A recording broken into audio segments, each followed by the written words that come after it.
Absatoussi, qui était donc hier chez Laurence Ferrari, interdire de médias les personnes portant des messages d'incitation à la haine, et donc Éric Zemmour, puisqu'elle considère que c'est une incitation à la haine.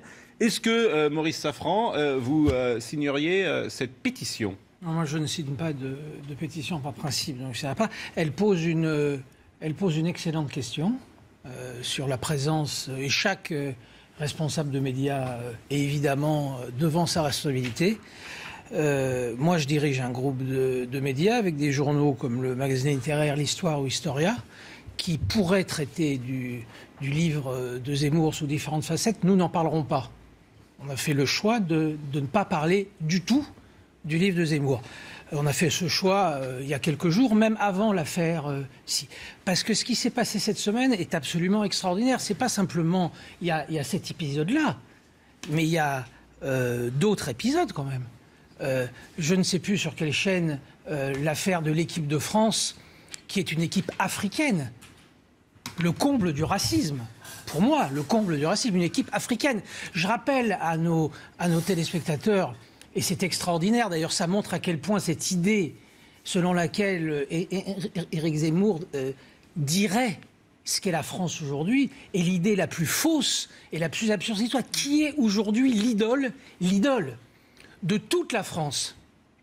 N'Golo Kanté, binational, français, malien, musulman, qui se prénomme N'Golo. C'est la star aujourd'hui de tout le pays. Quand on était au Stade de France pour le match contre la Hollande, quand il y a eu la fête, celui qui a été acclamé par 80 000 spectateurs, donc, c'est pas Antoine. Si, il y a ce qu'a dit, il y a un vrai problème. Il y a un vrai problème entre ce que dit Éric Zemmour et la réalité. Et puis, c'est passé à la trappe complètement. Les 12 balles dans la peau de Maurice Audin. Il aurait mérité 12 balles dans la peau. Mais des gens comme moi, des Français, tout autant Français qu'Éric Zemmour, sont venus à la conscience politique par l'anticolonialisme. Moi, je me sens agressé horriblement quand Éric Zemmour explique qu'il y a un vrai débat historique à avoir sur le rôle. Il l'a confirmé sur le plateau, il a dit oui, les traîtres, c'est ce qu'il dit, les traîtres, 12 balles dans la peau. Pour moi, c'est un résistant, Maurice Audin. Donc chacun a sa vision de l'histoire comme il l'entend. Mais cette violence absolument extraordinaire, cette violence toute la semaine, chaque jour plus violent que la veille, chaque jour plus violent que la veille. Mais vous répondez donc pas à la ma question. responsabilité... Si, moi je réponds à la question. Est-ce que, puisque c'est une question qui est posée... Nous ne parlerons pas, dans nos journaux, nous ne parlerons pas du livre d'Éric Zemmour, je vous réponds très clairement. Yvan Rieufol, dans le Figaro, on parle du livre... Mais naturellement, d'autant que c'est Zemmour. un livre très intéressant, très érudit sur l'histoire. Enfin, ça n'a absolument rien à voir avec la polémique qui a été ouverte. Et moi, je suis sidéré. Non, mais ça contamine quand même. Ça contamine. La polémique contamine, mais elle n'a rien à voir avec ce livre. Oui, donc je suis sidéré d'entendre, par exemple, qu'on ne parlera pas de ce livre à cause de polémiques annexes. Et si je vois une violence, c'est bien la vôtre, en l'occurrence, parce que là, on tombe vraiment dans le sectarisme. S'il y a vraiment une caractéristique de l'esprit français dont tout le monde veut se réclamer, c'est bien la tolérance, c'est bien le débat, c'est le débat d'idées. Or là, vous prouvez très exactement ce que démontre Zemmour, c'est-à-dire que vous avez des Français qui n'ont rien compris à ce qu'est la France. Et la France aujourd'hui ne représente plus, en tout cas, à la France que moi j'aime, c'est-à-dire la France qui se frotte aux idées des autres et à la France qui ose débattre. Là, ce que vous proposez, c'est que dans le fond, vous nous dites, on n'arrive pas à débattre avec Zemmour parce que Zemmour a trop d'arguments et donc on va l'interdire de plateau. Eh bien d'accord, faites ceci, mais ça s'appelle la fuite en avant, ça s'appelle de la lâcheté. C'est du contraire. Bon, donc la pétition, par exemple, vous ne la signeriez pas, évidemment. Pardon, vous dites ? Je dis la pétition, vous ne la signeriez pas. Naturellement, non. Mais j'encourage, je reconnais. Je précise quand même, mais je l'ai dit hier, parce que moi je trouve ça choquant pour le coup. Éric Zemmour est interdit sur le service public. Mais c'est absolument scandaleux.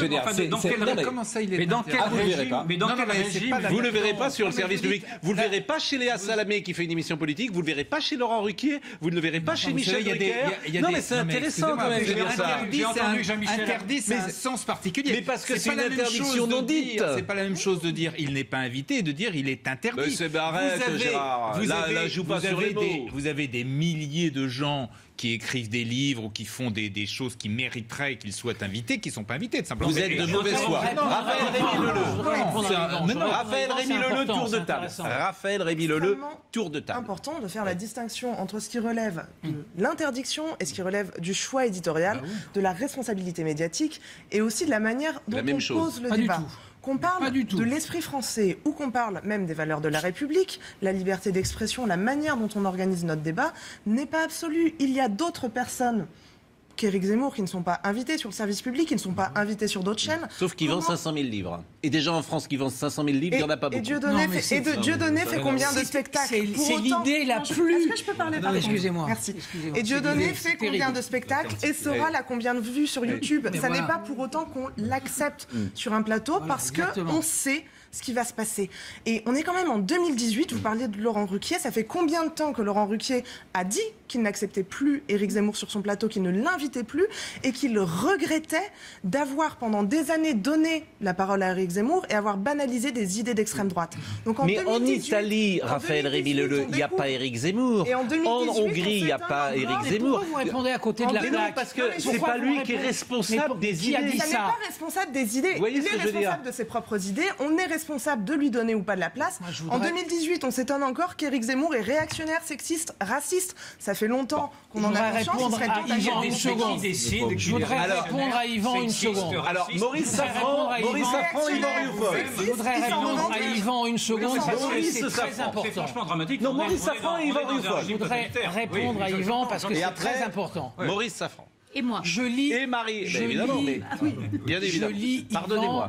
Je lis Yvan tous les vendredis matins. Vous avez raison. Chaque semaine, et généralement, à 80 ou 90%, je ne pense pas ce qu'il pense. Mais, il n'y a jamais une ligne, un mot qui soit raciste, par exemple, chez Yves. On n'est absolument pas d'accord sur ce que doit être la place de l'islam, par exemple, dans la société française. C'est un débat fondamental. Il y a des arguments qui sont... Oui, mais Yvan, il a attaqué pareil là-dessus. Une seconde. Mais je suis considéré également comme raciste. Non, je considère... C'est bien que vous le disiez d'ailleurs. Je complète ce que ma camarade de gauche, à ma gauche, dit. Décidément. Je considère que Éric Zemmour, effectivement... notamment cette semaine, de façon très spectaculaire, a rejoint une troupe avec des gens comme Alain Soral ou comme Dieudonné, mais c'est mon point de vue, je peux me tromper, a rejoint des gens comme Soral et Dieudonné qui sont sortis de la démocratie, qui sont sortis de la République, qui tiennent des propos... Vous ne pouvez pas comparer Soral et Zemmour. Non, écoutez, sur ce qu'il a dit cette semaine, vous ne pouvez pas dire ça. La démocratie, c'est le libre débat. Non, pas avec n'importe les livres, ce qui n'est pas le cas. Je termine, Yvan. Je concède chez Zemmour une brutalité dans l'expression, mais ça, c'est sa marque de fabrique. Zemmour, c'est une larme. Il ne met pas de sentimentalisme nulle part, et certainement pas dans ses rapports. L'équipe d'Africains, c'est du racisme pur. Non, mais il l'a dit comme ça. C'est du racisme pur. Non, mais il l'a dit comme vous dites. L'équipe d'Africains. C'est une équipe d'Africains. Ce que vous ne voulez pas. Parce que je voudrais sortir la phrase exacte. Parce que pour le coup, en revanche, il s'est trompé sur Karim Benzema parce qu'il a dit Karim Benzema. La phrase exacte, c'est que c'est une équipe d'Afrique. Comment vous réagiriez? Il n'y a pas que vous. De toute façon, moi, j'ai juste trois petites choses rapides. Ah non, mais vous avez tout votre temps. Oui, mais bon, parfois on peut être efficace et rapide.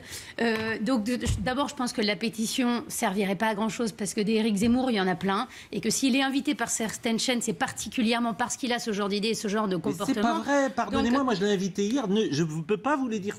Vous n'ignorez pas quand vous l'invitez qu'il y a un moment où ça peut sortir, il peut y avoir une sortie de route, surtout sur un thème comme celui-là. Je ne l'invite pas, nous ne le parce que d'abord, c'est pas moi, nous ne l'invitons pas. Alors, regardez-vous, le fait qu'Éric Zemmour, il y en a plein, on enlève celui-là, il y en a un autre, l'interdire de chaîne, il y en a un autre qui prendra sa place sur les... Qu'est-ce que ça veut dire ça? Enfin, Éric Zemmour, il est écrivain, historien, journaliste. Il a des idées. Du coup, ça n'a aucun intérêt de faire une pétition qui viserait à l'interdire. Marie-Laure Hamel, il représente un courant d'idées réactionnaires, conservatrices. On peut discuter. Mais non, Pascal, non. Il ne représente pas un courant d'idées conservateur et réactionnaire. Il y a des tas de courants d'idées. Parce qu'il est bien au-delà de ça aujourd'hui. Il est bien au-delà de ça aujourd'hui. Cette semaine a été une démonstration de racisme. Il n'est pas dans un coup. Les conservateurs et les réactionnaires ne sont pas racistes. Je suis désolé. La deuxième, mais si, je le dis. Allez face à lui contre des. Je l'ai fait. Oui, je l'ai fait, mais je ne le ferai plus. Alimenter les débats, mais ne vous contentez Parce pas. que je ne refuse de discuter avec des gens qui utilisent des termes comme équipe d'Africains, comme votre prénom est une honte pour la France. C'est du racisme. Voilà, ça s'appelle comme ça. Le fait, je voulais juste dire que malheureusement, des racistes. Que les choses soient claires, là, et on lui a dit hier, il a, à mes yeux, 100% tort. On ne dit pas à Absatou. Mais maladresse, c'est trop facile. On ne dit pas à Absatou si on ne lui dit pas votre prénom est une insulte à la France. Personne ne peut être d'accord avec ça. C'est une maladresse, c'est une brutalité. Et je trouve que ces arguments, ils argumentent dans la brutalité. Mon deuxième tout petit point, c'est que je trouve que vous avez raison de ne pas évoquer son livre. C'est votre choix éditorial et personne n'a l'obligation. Je dis pas que c'est un exemple. Oui, non, mais je veux dire, je comprends bien et je partage tout à fait votre avis que vous n'ayez pas envie de faire la promotion de son livre et de faire parler de son livre. Vous n'avez aucune obligation de promouvoir son œuvre. Troisièmement, et là c'est en plus un petit ressenti personnel, je trouve dans les extraits que vous venez de montrer de votre émission d'hier que sur ce coup-là, il a l'air très mal à l'aise. D'habitude, il assume ses propos, etc. Et là, il dit oui, mais c'est pas de ma faute parce qu'en fait, on est venu me provoquer.